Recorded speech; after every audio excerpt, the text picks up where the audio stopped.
We live in a time of incredible change. If we don't increase the client base of cities to include endangered wildlife, we will be the only species left on this planet. How do we start to change this? This is the question I've dedicated my life to answering.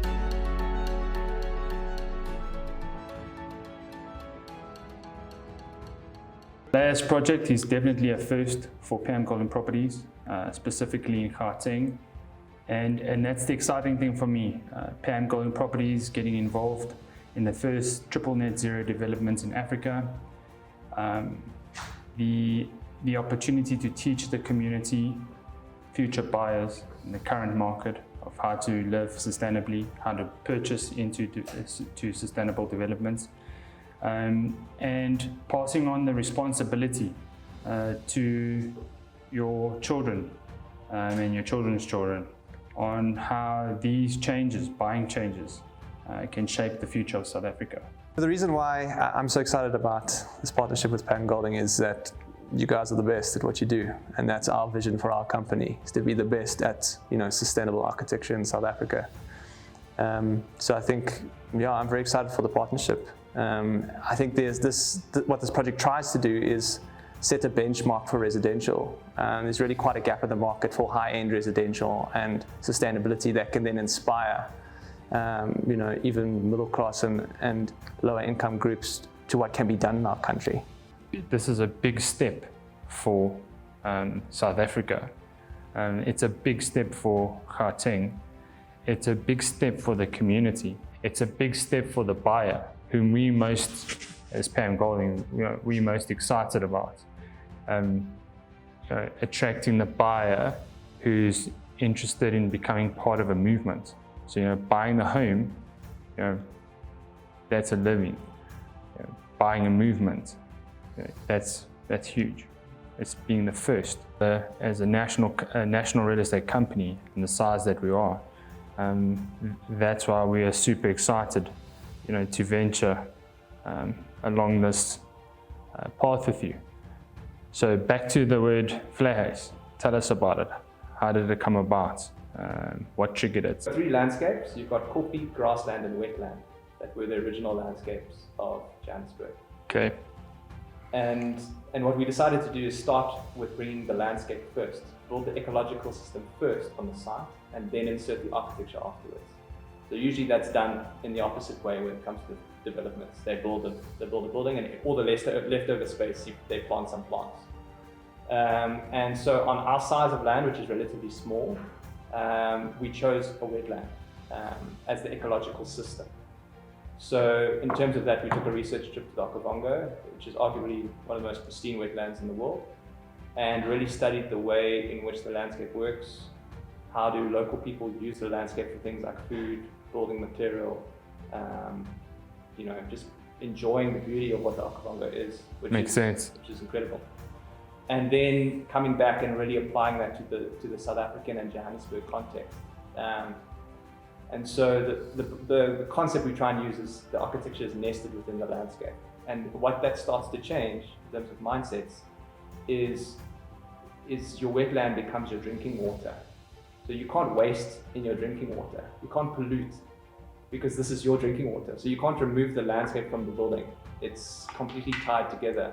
The success of the one is the success of the other. And that starts to move just the thinking of sustainability beyond just an ethical movement to something that affects your daily life and your children's lives in the now. Because the other argument of sustainability is like, let's do it for our children for the future.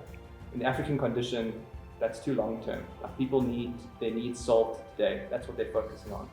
And architecture is a really good thing to be able to start to change that, because you interact with architecture every day, whether you notice it or not. How do the homes function over the wetland? They derive their water from our in-depth conversations. You can farm within your wetland. You give some examples of what a buyer would experience from his wetland. Because of the slight slope, you've got water moving underneath the buildings, and the buildings basically function as bridges. So the buildings only touch the ground in 2 areas, and then they cantilever themselves over the water body. And obviously, So if I look at this design here, this is a perfect example of what you're describing. correct. So yeah, this thing sits raised above. You've got the water kind of moving all the way down, and then this water circulates 24 hours. And what's nice about the circulation is you're getting natural filtration to the wetland plants themselves, and then it is mechanically filtered as well to drinking water quality. And the idea for that was that we wanted to try and kind of push the boundaries when it comes to green. And so this is the first project that's triple net zero in the country. So that means net zero or independent of electricity, in terms of municipal electricity, independence from municipal connection with water, and then it's net positive ecology. So what's nice about that is the existing site is an existing exotic garden, and we're bringing back these indigenous species and therefore creating basically a small wildlife sanctuary. The easiest thing about a wetland is it generates aquaculture or fish farming, and so we've got Mozambican tilapia and freshwater mussels. So a lot of people don't know that you get saltwater and you get freshwater mussels, and mussels are one of the most sustainable seafood you can eat.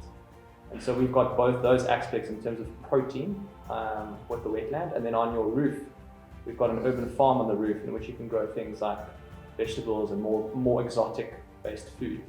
So that's not kind of directly in the indigenous and the exotic aren't fighting. Talk to me about a purchaser's experience of how energy is used within your design. This has got a PV system, so solar system with a battery backup. It's pretty standard in the industry, and like I mentioned before, it's the most economical model. It pays itself back very, very quickly. So we tried to design this project with it being the same price as you would design or buy any house when it comes to kind of high-end architecture, and everything green is a value add. So you're not paying necessarily more on the building price, but obviously that takes a lot of effort on our side as the professional team, and that's why it's taken, this is a project that's taken a lot of years of research to develop. Something that's maybe not familiar to people with sustainable buildings is they have to be based on human health. So there's an idea called biophilia, which talks about our connection to the natural realm and how we need it to be healthy human beings. If you think, I spoke about traveling to Africa, that's why we need to get out the city. Joburg empties every holiday. Why? Because people get out into natural realms in order to make themselves feel restful. Imagine you could do that with your own house. And so this being designed as an indigenous wetland, connected to its natural environment, all the biodiversity that will increase for the whole area is really quite exciting. And I think that aspect of green building, being around human health, is an important one. What advice can you give to a current homeowner on getting his property green? So residential's been the slowest because of the economics. So at the moment, you're seeing people transition in terms of energy because it's starting to make economic sense. It's still difficult because solar panels are relatively cheap, but batteries are very expensive. So it still pushes the payback period out to kind of like 5 to 10 years. But that's obviously changing. Our water is still very cheap.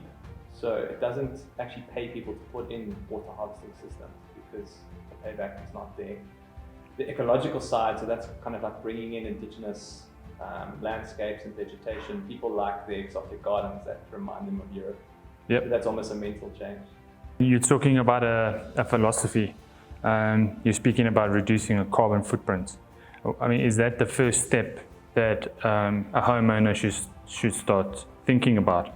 Is the waste that they produce, the foods that they eat, before progressing into looking at solar energy? I think that's a perfect place to start. So the first step for any kind of sustainability venture is efficiency. So you first have to audit how much are you using. So, we've done it before. We come into a complex or into a residential house and we audit on 5 categories. That's food, waste, water, energy, and ecology. Okay, so once you've audited what your use is, you can start to reduce that use. So that whatever system you put in is as small as possible. You don't just put in a solar system for the existing electricity you're using. That will be a big system. You first start with efficiency. There's a whole lot of little tricks that you can put in that aren't very expensive. That just help you bring your efficiency down, or you as efficient as possible. And then you can put in a kind of a technical system. But again, that system needs to have economic payback and residential. So sometimes you need to start thinking about scaling those systems for even an area. So instead of just having your own solar system for your house, why not having a solar system for your street?